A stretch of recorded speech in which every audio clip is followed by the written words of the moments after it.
सखी सावली काव्यांजली।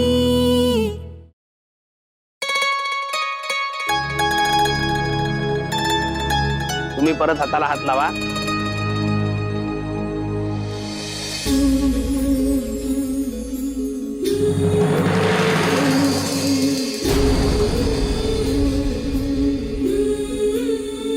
दोघांनी म्हणा, हे देवी माते, हे देवी माते, आज आमच्या लग्नाला 12 वर्ष पूर्ण झाली आहेत। आज आमच्या लग्नाला 12 वर्ष पूर्ण झाली।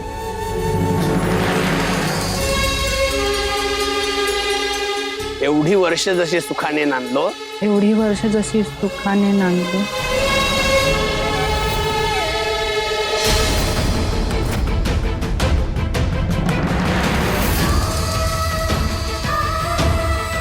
म्हणा एवढी वर्ष जशी सुखाने नांदलो, तसे यापुढेही नांदू।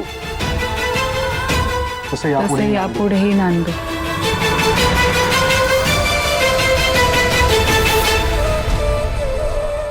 सुखाने संसार करू, सुखाने संसार करू, एकमेकांची साथ कधीही सोडणार नाही असा संकल्प करतो। एकमेकांची साथ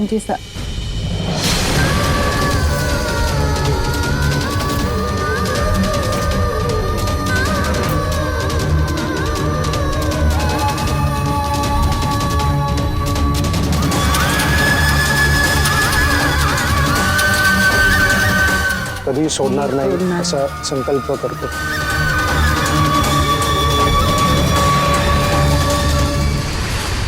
हात जोडून परत देवीला नमस्कार करा। विनायकं गुरुं भानुं ब्रह्मा विष्णु महेश्वरान् सरस्वती प्रणम्यादो सर्वकार्यार्थ सिद्धये।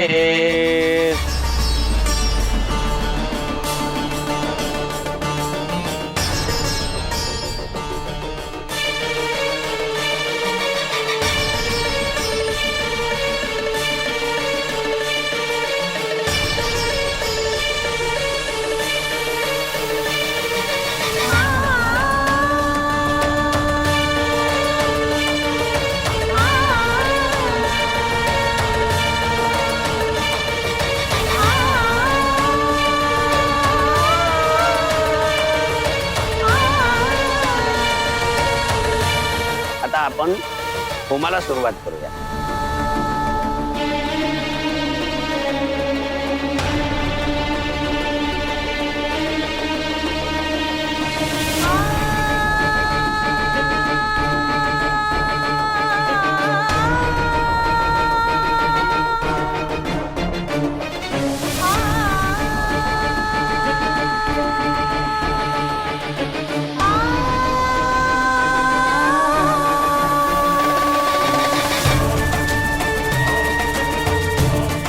आपला चंडी होम झालेला आहे।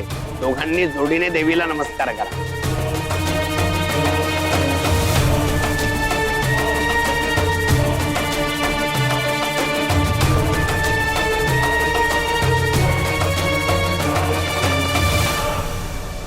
तुमच्या घरामध्ये अगदी सुख, शांती, समाधान आणि समृद्धी नांदू दे। यश कीर्ती मिळून अगदी भरभराट होऊ दे। आणि काव्याताई, अशाच हसत राहा। तुमच्या घरात अगदी भरभरून सुख मिळू दे। आणि हो, उत्तम बायको, उत्तम सून, उत्तम आई आणि उत्तम गृहिणी बनून राहा।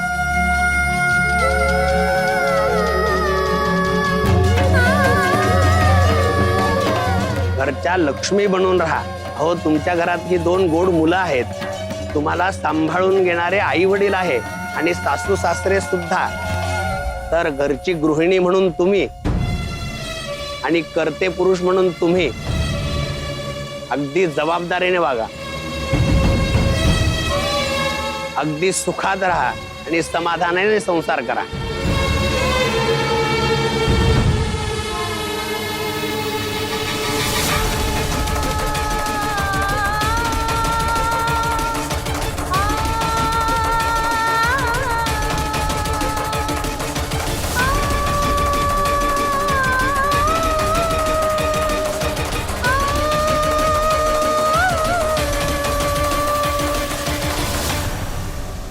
पुष्पांजली, अहो पूजा तिकडे आहे, इकडे काय करताय तुम्ही?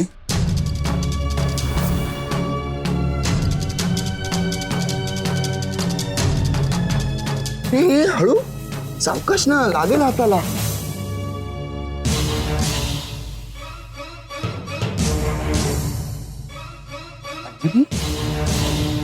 काय झालं? आज तुमच्या अक्काईची वेडिंग अॅनिव्हर्सरी आहे. का आनंदाचा दिवस आहे आणि तुम्ही रडता? आनंद? कसला आनंद? बाईच्या आयुष्यात आनंद असतोच कुठे. ती बिचारी सगळ्यांचं सगळं करते, पण तिच्यासाठी कोणीच काही करत नाही. ती सगळ्यांचा विचार करते, पण तिचा विचार कोणीच करत नाही. ती फक्त आतल्या आत घुसमटत राहते, आणि घुसमटून मेली तरी मरू दे, पण कुणालाच त्याचं सुख दुःख नसतं. ही बाई मात्र स्वतःचं दुःख लपवून सगळ्यांसमोर आनंदी राहायचा प्रयत्न करते. घरातल्या छोट्या छोट्या कामांसाठी सगळ्यांना ती हवी असते, पण तिला काय हवंय ह्याची काळजी कोणी करतं का? घरातल्या सगळ्यांची आजारपणं तीच काढते, पण तिला काही त्रास होतोय का ह्याची दखल कोणी घेतं का? आपलं कोड कौतुक करावं अशी तिची अपेक्षाच नसते. अरे पण निदान तिची दखल तरी घ्या, तिच्याशी प्रेमाने वागा, तिच्या कष्टांचा आदर ठेवा, पण तेही कोणी करत नाही. अंजली, प्लीज तुम्ही हे एकदम असं अचानक एवढं सगळं का बोलताय मला काही कळत नाहीये, पण जे काय बोलताय ते एकदम परफेक्ट बोलताय. घरातल्या स्त्रीच्या बाबतीत असं अनेकदा होतं, तिला त्रास होतो त्याचा. पण एक सांगू, हळूहळू परिस्थिती बदलेल. घरातल्या बाईचं महत्व हे घरातल्यांना पटेल. तिचंही मन आहे, तिलाही फिलिंग्स आहेत, तिचे स्वतःचे विचार आहे, हे सगळ्यांना कळेल. पण त्यासाठी थोडे पेशन्स ठेवावे लागते. आणखी किती वर्ष थांबायचं? लोकांना तिची दखल घ्यावीशी वाटेपर्यंत तीच नाही राहिली तर? माझ्यासाठी ना माझ्या आयुष्यात फक्त ती आहे. ती नाही राहिली तर मी सुद्धा. अंजली,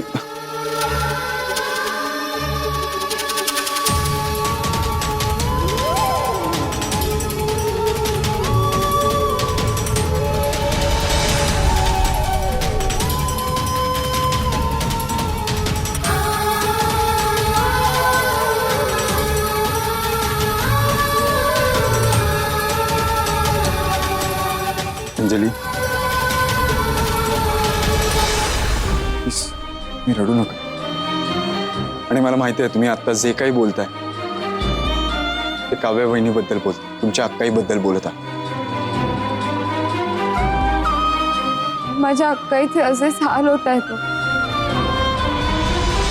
ती ना आतल्या आत घुसमटते, पण कोणालाच त्याचं काही वाटत नाही. मी समजू शकतो. तिने सगळ्यांसाठी राबायचं. मशीन आहे का ती? स्विच ऑन केलं की चालू, स्विच ऑफ केलं की बंद. ती पण माणूस आहे ना, पण कुणालाच त्याचं काही वाटत नाही. तुम्हाला सांगू माझी अक्काई कशी होती? खूप बोलणारी, नेहमी आनंदी राहणारी, सगळ्यांना आनंदी ठेवणारी, सतत उत्साही. आणि आज एक शब्दही बोलायला ती घाबरते, सगळं मनात ठेवते. आणि जरी बोलली तरी ऐकायला कोण आहे? तिची दखल घेणारं कोण आहे? कोणीच नाही. म्हणून ती गप्प असते. माझ्या अक्काईसाठी धावून येणारं, तिच्या बाजूने बोलणारं असं कोणीच नाहीये. कोणीच नाही? असं कसं म्हणतात? तुम्ही आहात ना, तुम्हीच आहात तिची ताकद. हे बघा, तुम्ही जर असा धीर सोडला ना तर तिला कोण सावरेल? त्यामुळे प्लीज स्वतःला सावरा आणि तिला फर्मली सांगा की तुम्ही तिच्या सोबत आहात आणि तुमच्याशिवाय हे दुसरं कोणीच नाही करू शकत.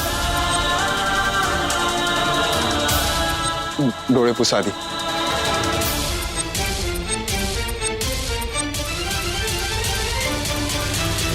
मी रडत होते हे अक्काईला सांगू नका, तिला उगाच वाईट वाटेल.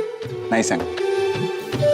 सॉरी, मी ना खूप बोलले आणि तुमचा खूप वेळ घेतला. हे बघा, आपल्याला जेव्हा खूप दुःख झालेलं असतं ना, तर ते कोणापाशी तरी मोकळं करावं असं वाटतं. आज माझ्याशी बोलून जर तुमचं मन हलकं झालं असेल, तुम्हाला थोडं तरी फ्री वाटत असेल, तर I am more than happy. Anyway, आता तुम्हाला बरं वाटत असेल तर आपण जाऊया. पुष्पांजली. तुम्हाला किती वेळा सांगितलंय माझं नाव अंजली आहे, लिहून देऊ का आता? तुमच्या लक्षात आहे की नाही ते बघत होतो. तुम्हाला द्यायचं लक्षात नाही राहिलं ना. चला आता, काव्य वहिनी वाट बघत असेल पूजेसाठी. आणि काव्य आणि अंजली एकत्र आल्याशिवाय पूजाच काय, कुठलीच गोष्ट पूर्ण होऊ शकत नाही.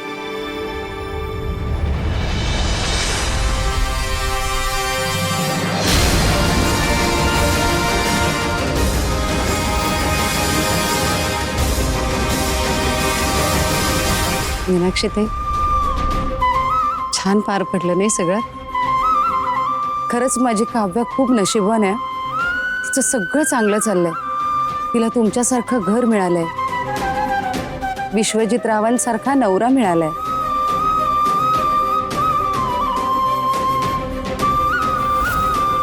हे बाकी खरंय ताई. पूजा संपली ना की विशूची दृष्ट काढ. हा एवढा थाटपाट, एवढे पाहुणे, ही सगळी जी अरेंजमेंट त्यांनी केली आहे ना, खरंच त्याचं खूप कौतुक करण्यासारखं. काव्याचं नशीब भारी आहे म्हणून तिला असा नवरा भेटला.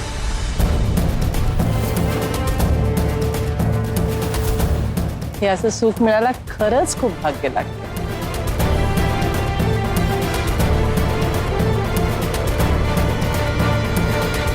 I am sorry.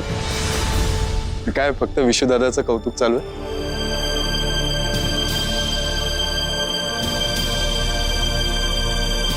नाही म्हणजे वहिनीचंही नाव घ्या ना. संसार फक्त विशुदादाचा नाहीये ना, वहिनीचाही तितकाच संसार आहे. तिचे कष्ट दिसत नाही का तुम्हाला?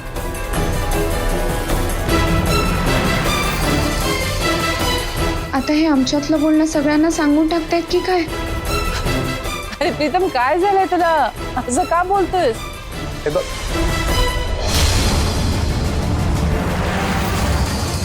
प्रीतम, अरे तुला जे काय बोलायचंय ना, स्पष्ट बोल ना.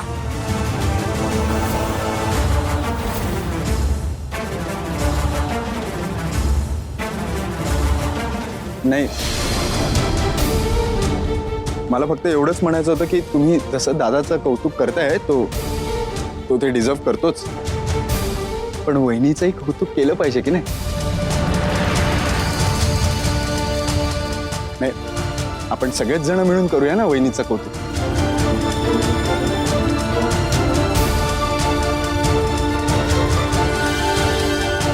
संसारासाठी काय काय करत असते ती. पूजेसाठी दादाने जितके कष्ट घेतले ना, त्याहीपेक्षा आय मीन तेवढेच कष्ट वहिनींनी घेतले. प्रत्येक यशस्वी पुरुषाच्या मागे एक स्त्री उभी असते. मला असं वाटतं की ती मागे नाही, बरोबरीने उभी असते. तिचं असणं जाणवत नाही कारण की ती त्याची जाणीव करून देत नाही, आणि म्हणून कदाचित तिचं कॉन्ट्रीब्युशन दिसत नसेल.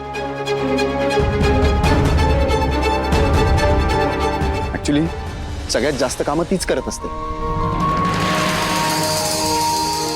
तो बाहेरचं काम सांभाळतो, ती घरातलं काम सांभाळते. घरातल्यांना काय हवं काय नको ते ती सकाळी उठल्यापासून ते रात्रीपर्यंत बघत असते घरातल्यांसाठी. तिच्या मेहनतीचं अप्रिसिएशन आपण नाही करायचं तर कोण करणार? हा,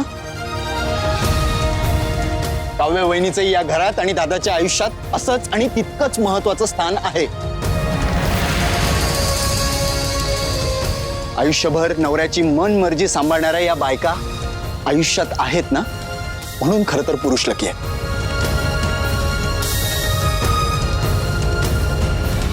अरे प्रीतम, तू अचानक येतोस काय, लेक्चर देतोस काय, मध्ये संगात येतं का रे तुझ्या? हा,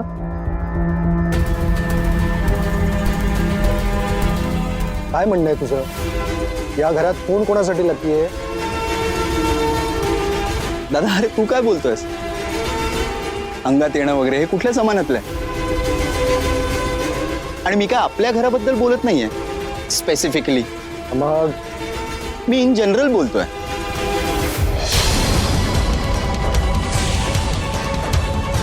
माझं फक्त एवढंच म्हणणं आहे की पुरुषाचं यश दिसतं, पण त्यामागे बायकोचं खूप मोलाचं कॉन्ट्रीब्युशन असतं. बायको जी साथ करते त्याच फाउंडेशनच्या जोरावर पुरुष यशस्वी होत असतो. Moral of the story is घरातल्या सगळ्यांनी बायकांचा रिस्पेक्ट हा केलाच पाहिजे. हो की नाही आई? हो की नाही मावशी? दादा बरोबर ना?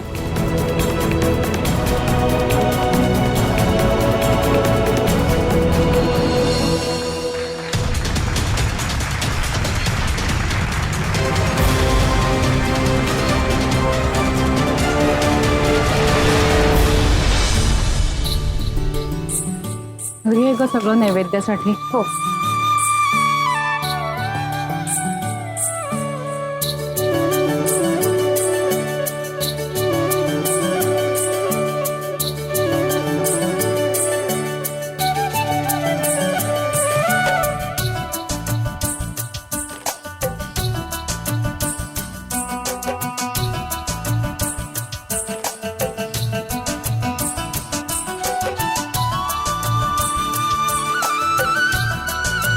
सगळं कसं नीट झालं ना. अन्नपूर्णा मातेची प्रार्थना केली आणि ती खरंच प्रसन्न झाली. तिने स्वतःहून हा सगळा स्वयंपाक आपल्याकडून करून घेतला. बरं यावर झाकायला एक ताट घे ना. तेव्हा ताट दे. अगं,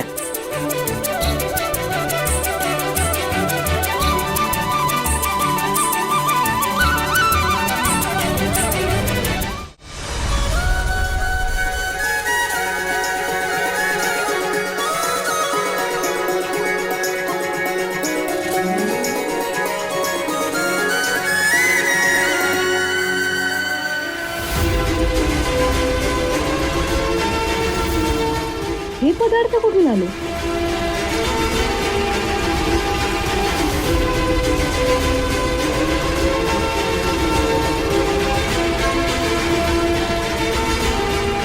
नैवेद्य दाखवा. ओम प्राणाय स्वाहा, बाणाय स्वाहा, व्यानाय स्वाहा, उदानाय स्वाहा, समानाय स्वाहा, ब्रह्मणे नमः. नैवेद्यं समर्पयामि देव्यै नमः. पुनर्नैवेद्यम्.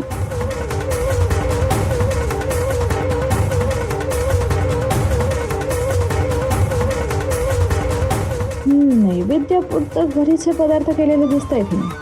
नैवेद्याला इटालियन फूड आयटम कसे चालतील ग? एनिवे, आता आपण पोळ्याचा बली देऊया आणि मग आरतीला सुरुवात.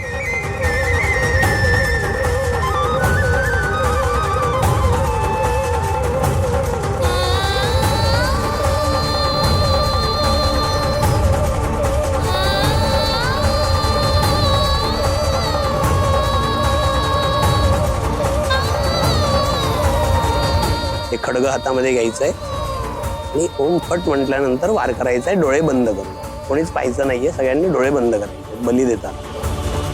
ओम काली काली वज्रेश्वरी लोहदंडाय नमः. ओम फट.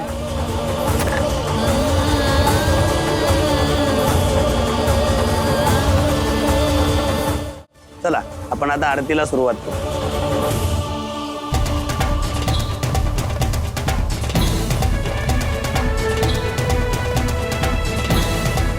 मंगलमूर्ती गणपती बाप्पा, अंबे मात की जय.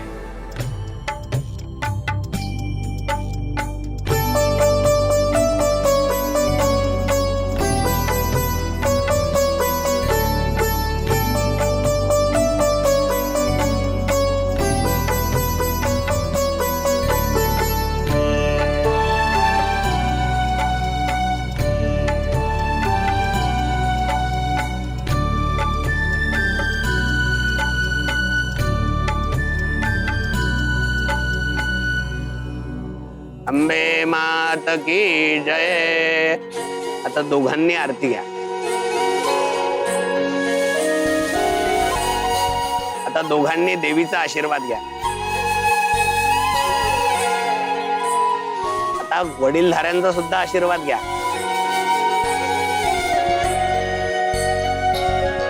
आई या नमस्कार कर. सुखी राहा, सौभाग्यवती भव. आई